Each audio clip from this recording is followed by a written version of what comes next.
You just want to get rid of what you don't want and download what you want instead. Right? So you don't have to make any effort to find out what was limiting belief, because in my field, that's what, they have been told, to find out what the limiting belief. I say, no, don't even go there. How do you expect using 5 or 10% of your mind to crack the code of 90% of your mind power? It's not going to happen, right? And so basically you download in your subconscious mind the empowering belief, which is what you want. So you visualize a picture that will be ideal outcome for you, right? And after, the number 3 is very important too. You want to make sure that you create that, right? That it reflects in your screen of life. You want to make sure that, so there's another program to make sure that you create that, you manifest that into your life. So those are the 3 steps. Step number 1, you delete. Step number 2, you download.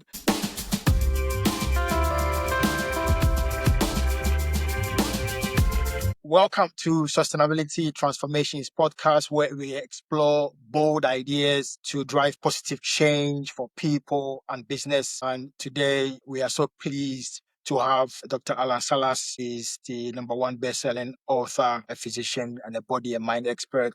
And the goal of our conversation is to link personal transformation to global sustainability by showing where mental clarity and healing for better relationships, health, leadership, community, and drive sustainable action. So welcome once again, Alan. Can you introduce yourself? Thank you, Enoch, for the intro, right? Yes, that's that's going to be an interesting conversation. I'm excited to be a part of it. That's good. That's good. So can you, first of all, tell us what excites you about your field, about the mental clarity and healing fuel as well to the audience, please? Healing is, for me, is everything, right? It's called healing art, right? So in the same time, there's that creativity, right, that comes with it, which I love, and also that healing part, when healing touch at the deepest, should actually, at the inner core who we are. Right? Because there's one thing I know for sure in life, right? When you've got a problem, it can be a sustainability problem, by the way, right? When you've got a problem in life, it can be a health problem, sustainability problem, a relationship problem, or a prosperity problem. It doesn't matter. If you want to get rid of a problem, meaning you're done with a problem, you're moving on, you don't even think about that problem, you need to know 2 things, Enoch.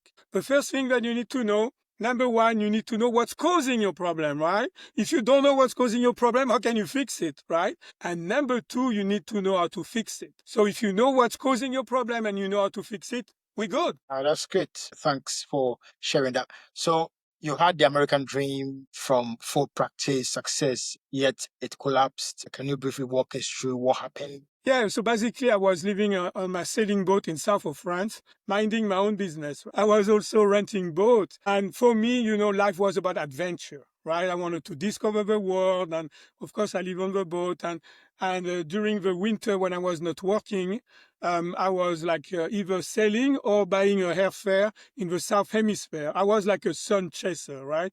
They used to call me the gypsy, actually. I used to have long hair and all that, right? And so, and what happened, I had a calling, I saw myself helping other people. And so, to make a long story short, I talked to a French Chinese doctor who told me about why not chiropractic, right? And so I get some information about chiropractic, and what happened, I got very intrigued about what we call the innate intelligence, your own ability to heal yourself, right?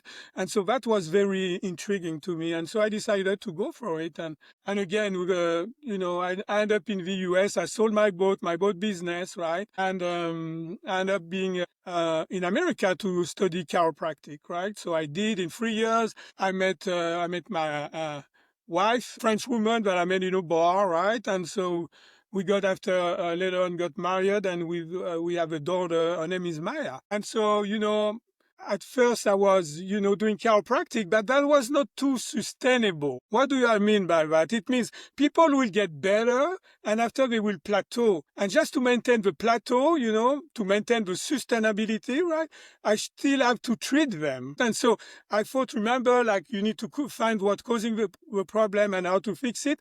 So I found that maybe chiropractic was not finding really the cause of the problem. And so, and how to fix it, maybe that was not the entire way. way. So I went on a quest, and I soon realized there's a mind-body connection, right? And so what is very important, it's like when I see you, for example, I see you somebody who's got potentially physical stress, chemical stress, which is basically the inflammation in your body, right? Your internal chemistry, it's not it's working on not the food, are they sustainable, right? The food that you're eating, and things like that.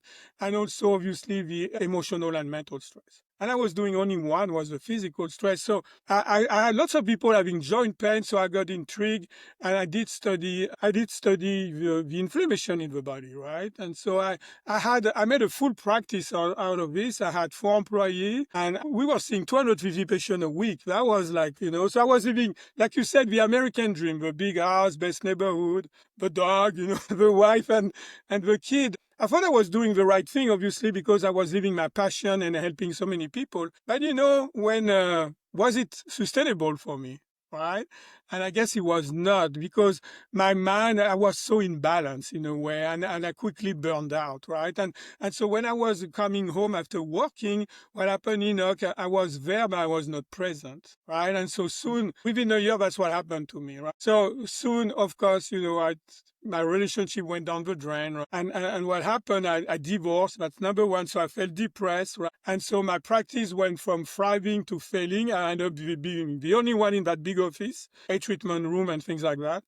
And the cherry on the cake, I got diagnosed with early stage of colon cancer. So here I am, telling you what to do to prevent this kind of disease, doing my own program, and I end up, being sick. So I had to redefine everything about my life.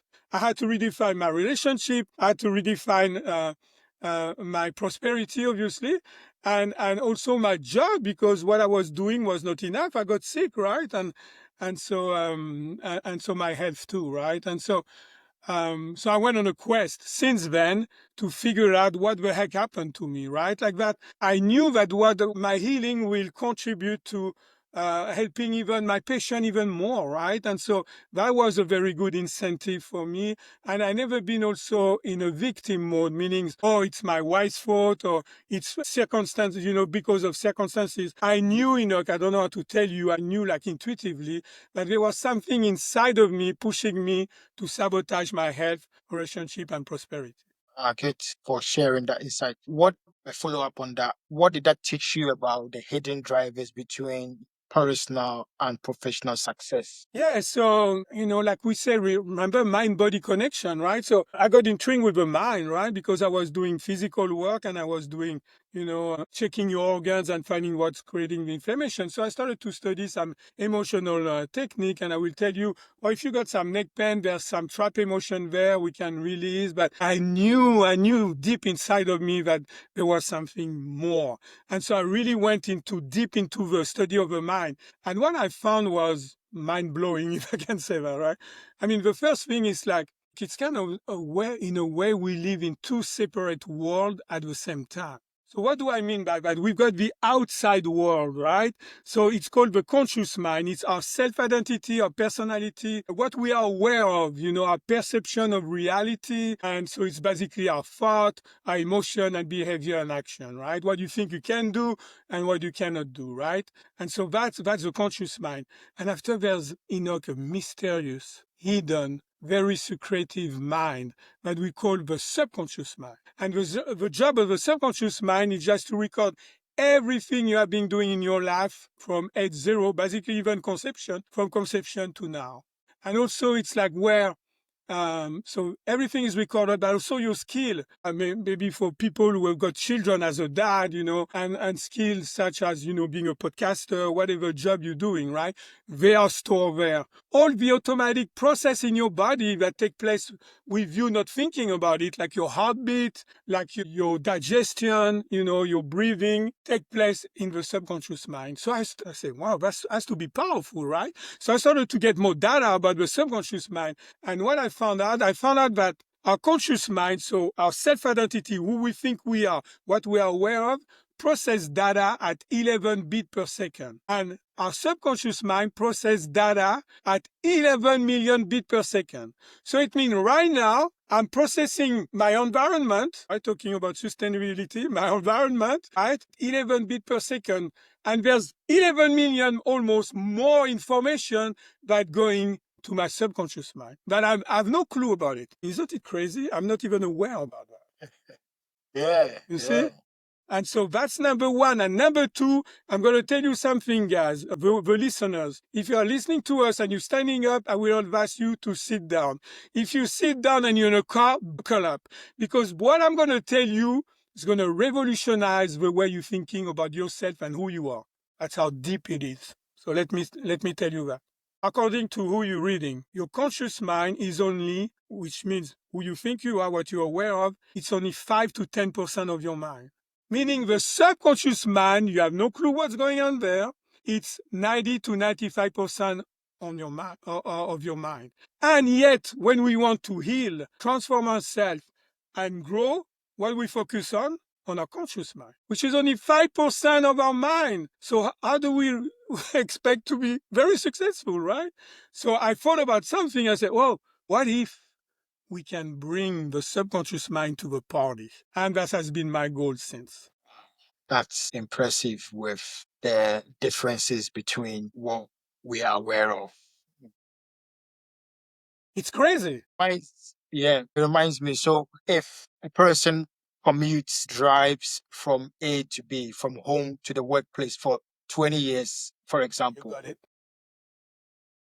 after a while, the subconscious mind actually Yes. takes over because the person is no longer conscious. Is that a good example? I'm trying to And see so, if I can bring yes, it. it's a very good example. And so that's why, it's kind of a habit, right? We do that automatically, right? When it's automatic, think about subconscious mind, basically. Habits, think about subconscious mind, right? And so basically, but you don't even have to do that. You can be on a new road, and your new road, you're going on a trip and you're talking and you have a conversation, and suddenly you realize that you saw a sign, it was 15 miles away from your destination, and soon enough you realize it's 5 miles away and you don't even recall driving, right? Yeah. That's your subconscious mind taking over.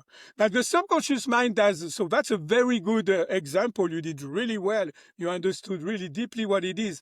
But I want to throw another spin on that. Let's have a little bit more fun, right? So Absolutely. Yeah. everybody has been programmed and is programmed now. You, me, everybody listening has been programmed. So you say, what do you mean I'm being programmed? So who's running the show, right? Is it the program or is it me, Who's the right? producer? Who's the producer? Exactly. Exactly. Who's the guy with the mouse, right?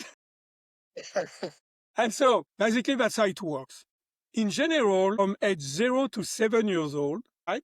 What happened? We're like sponges, right? We have even different brain waves. We've got alpha brain, theta brain waves, which are basically hypnotic, right? So what we see on the outside, we're taking as truth, right? And we assume it's the truth. And so if you repeat that 1, 2, 3 times, it becomes a program. And that program is stored in the subconscious mind, right? So you got two kind of program. You got a program that are serving you, right? And we call that empowering belief, right? It's kind of, if you want to know, it's kind of when your mind is working for you, right? Not against you. You say, oh man, today is great. Everything is aligned and it's working. I'm flowing and I'm being very productive and I feel good emotionally. That's this kind of state of mind, right? And after you've got the other program, it's kind of like, this program served you for a while, but now it's not serving you anymore, right? And so those are called limiting belief, right? Limiting belief. And it's kind of when your mind is working against you and not for you and say, oh man, I should have stayed to bed today because everything is not working, right? And so you've got those two kind of program. And if you want to understand more about yourself and how your mind works, we can make the analogy of your mind being a computer. So your brain will be it's the physical part, it's the hard drive, right? Okay. And after your software is your subconscious mind, right? It's your program, right? That's the software. And after the outcome of the software is your conscious mind. And your behavior is reflected on the screen of life. So if you ask me, hey, Alan, How are you doing? If I've got a very good quality software, it means I've got lots of empowering belief. I will say, man, never better. Life is great. I'm always traveling and I've got some fun. I created that technique that, hopefully can change the world and make it more sustainable by starting with sustainable mind. I mean, I meet some people awesome in podcasting. I've got patients that I help, but nobody can help, right? I would say all those kind of things. Now, if I've got lots of limiting belief, it means my program is not a very good quality program, right? And you ask me, yeah, no, how are you doing? I say, oh man, I feel lonely, nobody loves me. I'm trying to do things, I never work for me. And why me? It's always happening to me. It's look at those people, they're always interfering with me. I'm basically on a victim mode, right? And that's the limiting belief. Now that's Does it make powerful sense? insight. It makes sense because I was going to ask you, you've answered the next question I was going to ask, which you've answered, which is how does our mind really work? So the next That's how part it I'm going works. to ask is how much control then do we really have over our lives considering Well, these? yes, and that's a key question. I think Yeah. everybody wants to know that. Okay, who's in control here? What the heck? Yeah. And so let me give you an example, right? Let's pretend there's a little girl, and that little girl, she see a dad that is an alcoholic coming back every night and beat up his wife, so her mom, right? So, what do you think that little girl down the road when she's in a romantic relationship, what kind of romantic relationship she's gonna attract more likely? If I ask that woman now, right? Ask her, oh, do you enjoy to get beat up like your mom? She's gonna say heck no. So it means the conscious mind is gonna say no, but the subconscious mind has been programmed as men are predator and women are prey. You see what I mean? So who's winning, right? In this Program. case, it is the subconscious. Exactly. In all cases, it is like that. Because if you got good program, the good program is gonna be winning too, and they're gonna help you. If you got like a program that are not serving you, that's what's gonna happen. That's why we say, like there's three case scenario. I'm sorry for that woman, right? Case scenario number one, she married that guy. Well, first of all, how she's gonna attract the guy? She's gonna say, "Hey, you come over. Do you agree to beat me up?" That doesn't really work that way, right? So it's kind of subconscious mind are connected to each other. And remember, we're not aware. Why we're not aware? That's why some people who say we are one, like all the human family, we are one living on Earth, and that's why sustainability is so important, right? And so we are all connected in a way that we are not totally aware. It doesn't mean that we have to love everybody. No, that's not what I'm saying. We're just connected. And so what's going to happen is like this, that subconscious mind of that little girl, of that woman, now she's going to talk and say that. Whisper to her, imagine. Hey, look at this guy. He has been bullied and now he's a bully. He's got the predator program. He's like your dad. So she's going to be attracted to it. And after the subconscious mind of that man say, oh, look, she had a man that mom was beaten and she's attracted to that, right? And she's attracted to me because she's got a predator program, I've got a predator program, and she's got the prey program, and they're going to be attracted, polarized, and they're going to fall in love, right? So you think you fall in love because blah blah blah, she's going to fall in love, right? And so there's three things that can happen. Case scenario number one, she married that guy and get stuck in an abusive relationship for the rest of her life. We all know people like that or have heard of people like that. Why is she still with him? Right?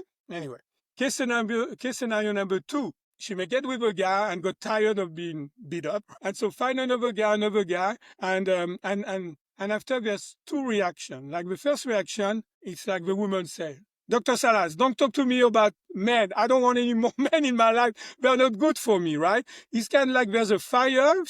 You put your finger in the fire once, you get burned. Twice you get burned. And the third time you say, hold on, I'm not going to put my finger in the fire, right? But also, we can heal from our life experiences. So she will know that she healed from it, right? If she's going to attract a totally different man, right? A man that respects her, that is kind to her, that the man that see her as an equal. And that's how you know that you heal from that programming. Because we can heal also naturally, but look at all the suffering. And maybe she had kids along the way with one of the men, who knows, right? And after this case scenario number three, she can come to see me or somebody like me that can deprogram and reprogram her. Like that she doesn't have to go through all that nonsense. Yeah. So So to answer your question, who's in control is who's programming. Now, where who's programming come from? From our past experiences, right? For example, if I've got a big trauma, it's going to have a fear, right? And that fear is controlling you, no matter what you do, right? Because let's pretend I'm swimming with my best friend, right? And we're on a beautiful island and we can see the bottom of the ocean. We're snorkeling. It's beautiful, perfect day. We love it. And after we get carried away, we go along out of a reef, right? And after we cannot see the bottom of the ocean, right? But I didn't know my friend had a phobia, a fear of when he cannot see the bottom of the ocean, he's going to freak out. He goes into a panic. So we are in the same environment. We were enjoying ourselves in the same environment before. But one thing changed that was a trigger, right, for that person. And now we've got a totally different experience. I'm still enjoying my swim, and I say, oh, man, we can see maybe bigger fish and stuff like that. And for him, it's total panic. He may even drown, right? Because he's so much in panic. And so what does it mean? It means our past. So our past programming, right? Our programming or our past is dictating our present and shaping our future. In the case of a little girl, what she's going to attract and what kind of life she is going to. Does it make sense? so you talk about limiting beliefs. What exactly are they? I think you touched on it, but what are they and how do they actually form from that Yeah, so limiting beliefs? basically, if you don't mind, I love to give example because the mind is so abstract. And Yeah. people have trouble, I can use big words and things. That's not my goal. My goal is like an 11 years old can understand me because that's very important, right? I mean, when you start about limiting belief, it can be so mysterious and all that. So for me, it's good to stay grounded, right? And have sustained thought about that, right? And so basically, what was the question again? Where they are coming from, the limiting belief, right? So Limiting basically, beliefs come from. there's two kind of limiting belief. There's limiting belief that happen with repetitive experience, and those are negative experience. They are not helping us, right? And so from 0 to 7, but it can happen anytime, right? You can get married with a woman, and she probably, she had a trauma. And after she's like seeing life all negative, right? And she repeated that. Of course, it's going to affect you. I can create program, right? And create a limiting belief for you, right? But also it can happen like kind of like PTSD, right? Post-traumatic stress syndrome or disorder. And so what happened is like, let's pretend I'm a military man, right? And again, I'm not going to give you a good example, but it's important because that's the one that are bothering us, right? Limiting belief are not positive, right? And so let's pretend I'm in Iraq, right? Military guy, and I pull the trigger and I kill my best friend by accident. I'm coming back to the US. I'm diagnosed with PTSD. I feel shameful. I feel guilty. My marriage goes down the drain. I become homeless. I'm an alcoholic. I get substance abuse because I cannot handle that situation, right? And what I did to my best friend, right? And so that's a big trauma will also create limiting belief big time. And so very quickly. And PTSD is one of the best examples. But also environment, like our education, for example, about sustainability, right? If you have been in a family where they promote, recycling, they understand that, hey, you have to preserve the habitat where you live, right? Your shelter and all that, right? Of course, you're going to have empowering belief for sustainability, right? But if you got in a family that they don't care and they drive and they throw away things, right? So you're gonna have those limiting belief that, oh, who cares, right? I mean, it doesn't matter what I do, I can trash the earth and not respecting. I think sustainability ultimately it's about respect. It's about respect of yourself. It's about respecting your environment. It's about respecting all the energy that you get in touch with life, right? It's about respecting life. And that's what my take on sustainability. Yeah, that's good. So you developed a three-step process of reprogramming those limiting beliefs. So we're having a bit more deep dive into that limiting beliefs. Can you explain that three-step process simply to our listeners? Yeah, very simply. Okay, imagine you got a program is not working for you, right? What are you going to do? You're going to delete that program. You're going to replace by one that is working better for you. And what you're going to see on the screen of life, the outcome is going to be great, right? So guess what? Step number one, you need to delete the limiting program. So I created a program that because the subconscious mind works with pictures, right?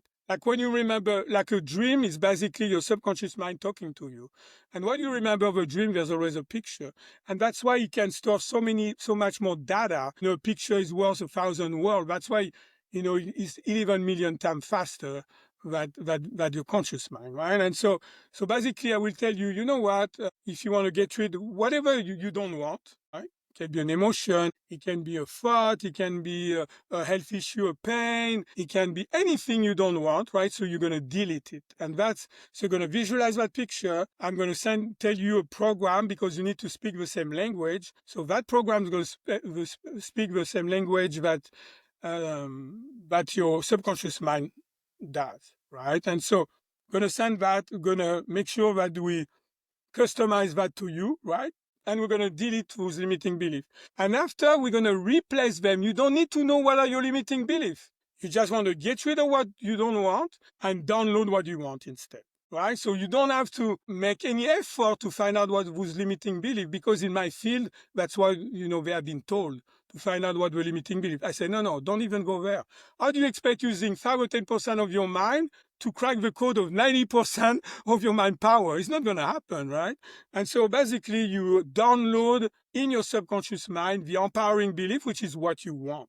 So you visualize a picture that will be ideal outcome for you, right? And after, the number 3 is very important too. You want to make sure that you create that, right? It reflects in your screen of life. You want to make sure that, so there's another program to make sure that you create that, you manifest that into your life. So those are the 3 steps. Step number 1, you delete. Step number 2, you download. Step number 3, you create. That's a very good 1, 2, 3 step. So raising individual consciousness through clearing the mind, not just personal health. How can that also help community, relationship, business, the people around us? Here are the goodies right now. Now we're touching about very good stuff, right? So I just want you to visualize a sun, right? And the sun represents the divine, right? God, awareness, whatever depends your belief system, it doesn't matter, but something that's beyond you, right? And so that's the sun. And after, a spark of the sun creates your spirit.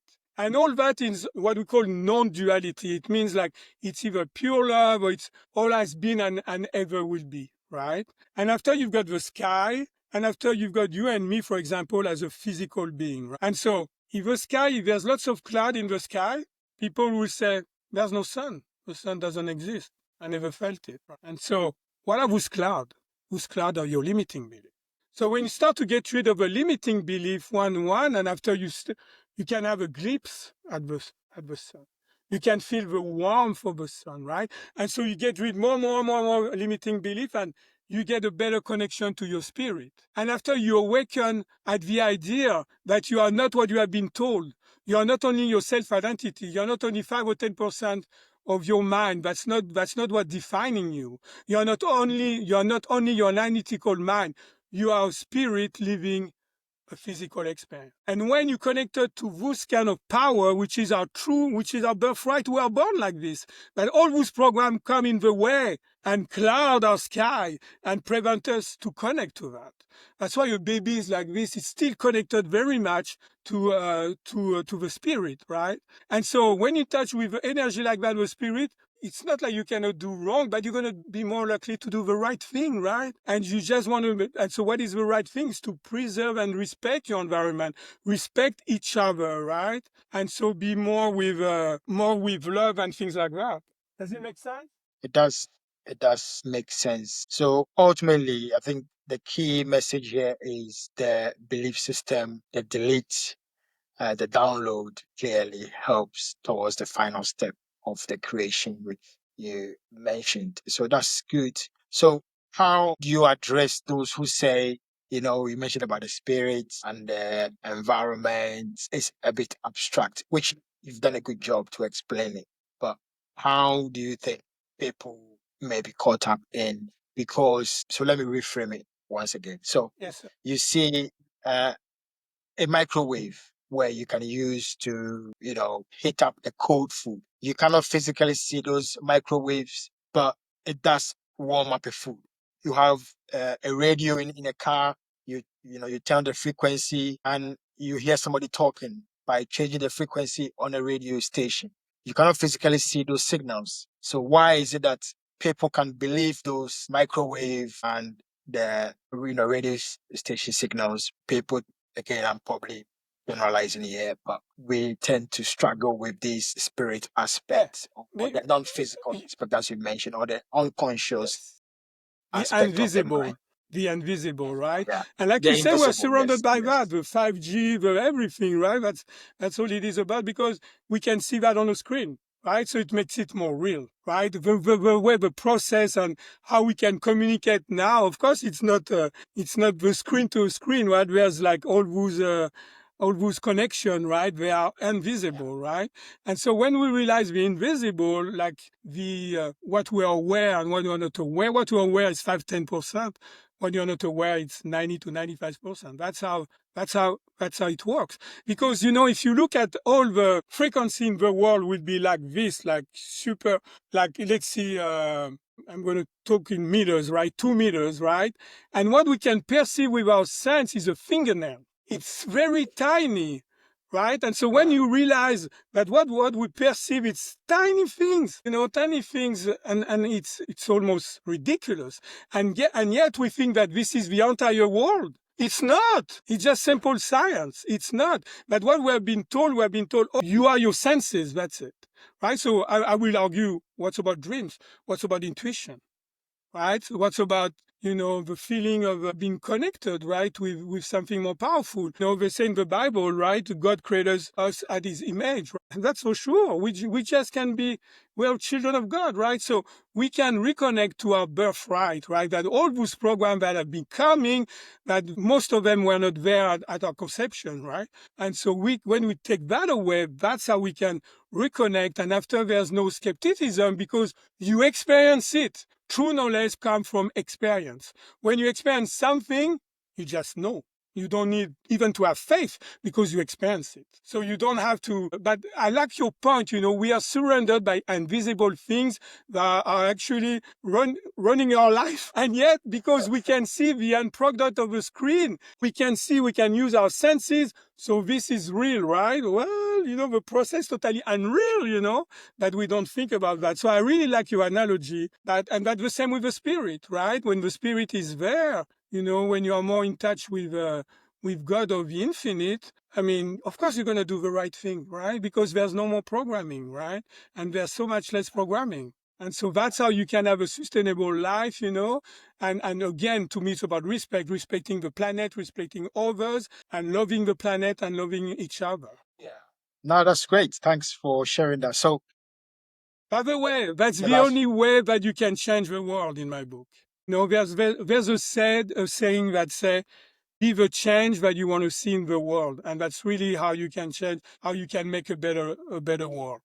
Be the change that you want to see in the world. as long as you are in that environment, try and be that change. So that's what They I'm say, understanding from they what you say it just take said. maybe 1% or less I think it's 1% square of the amount of population to change things. So, for example, on sustainability, right? If you've got this, maybe it's like 100,000, 200,000, 1 million. I don't know what it is, right? I didn't never did the math. I should done. I've done. People who are more sustainable, the mindset and the energy is going to make switch the mentality about it.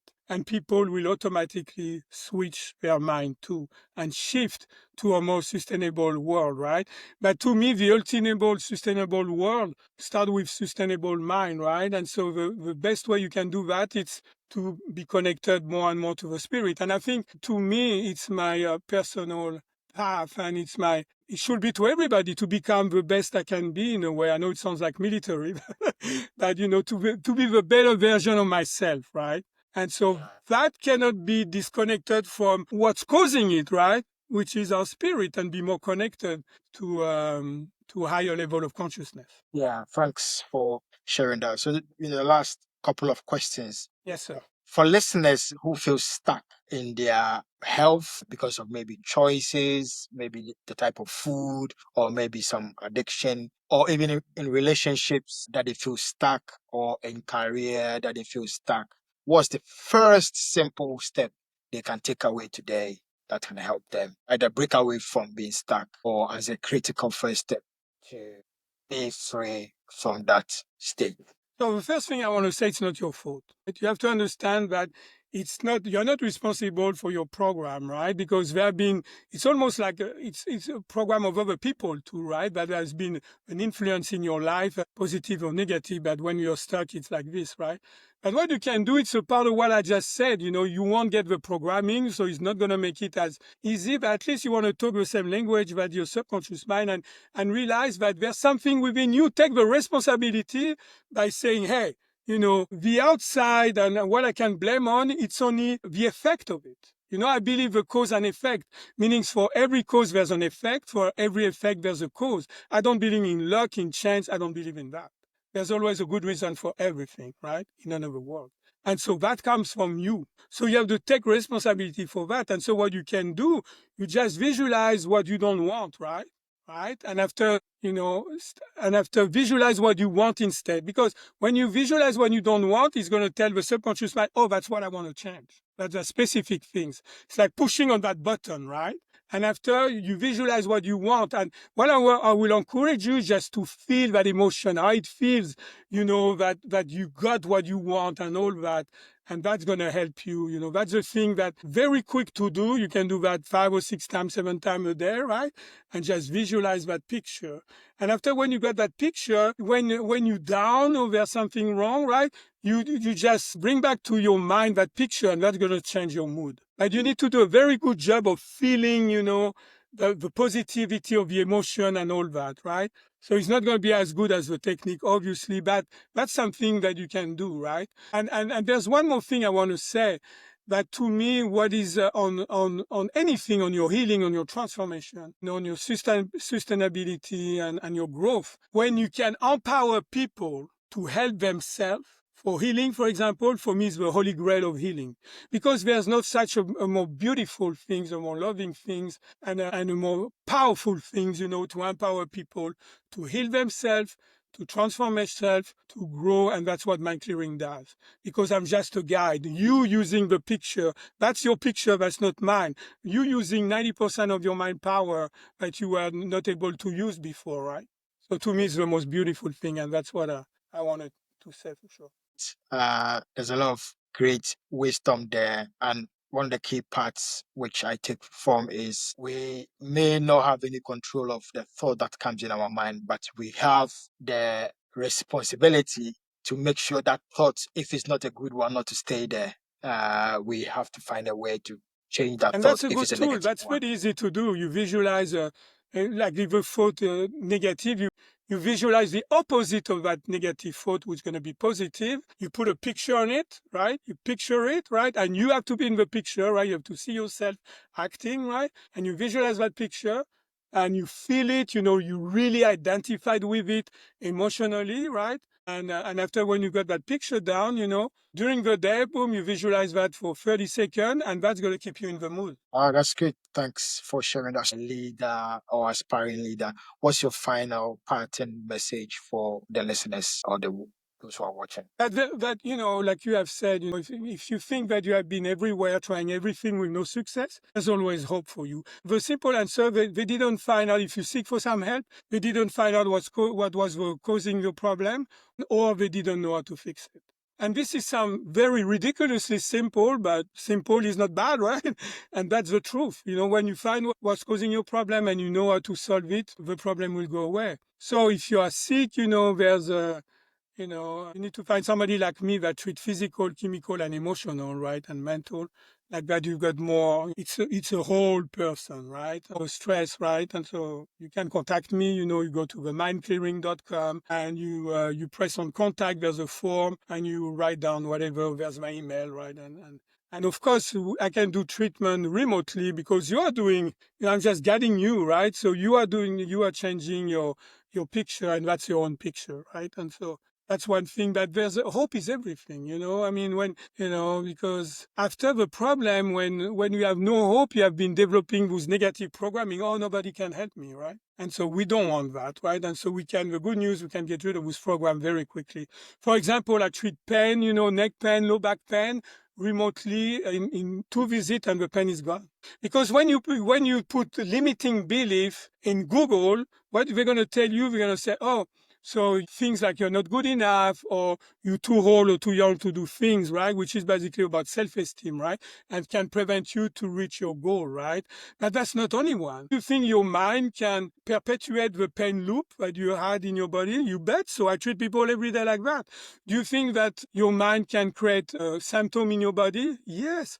Do you think that your limiting belief can create inflammation in your body? Yes. I just described the body clearing, right? Which is a separate program. And after you've got the goal and success clearing to make sure that you set your goal, bringing that superpower, which is not actually a superpower, your power that you didn't have access before to the party, like that you can reach your goal fast and much more with ease and with confidence. Right, that's great. Thank you so much, Dr. Salas, with your time and the great insight. So, finally, if listeners want to find your work, can you clarify what is your website or your Yeah, link so that they so can? you go to themindclearing.com, www.themindclearing.com. There's a ton of information here because doctor means teacher, so for me it's important, right? And after you press on contact, you're gonna have a form. And if you mention Enoch's podcast, you will get 20% off of treatment, right?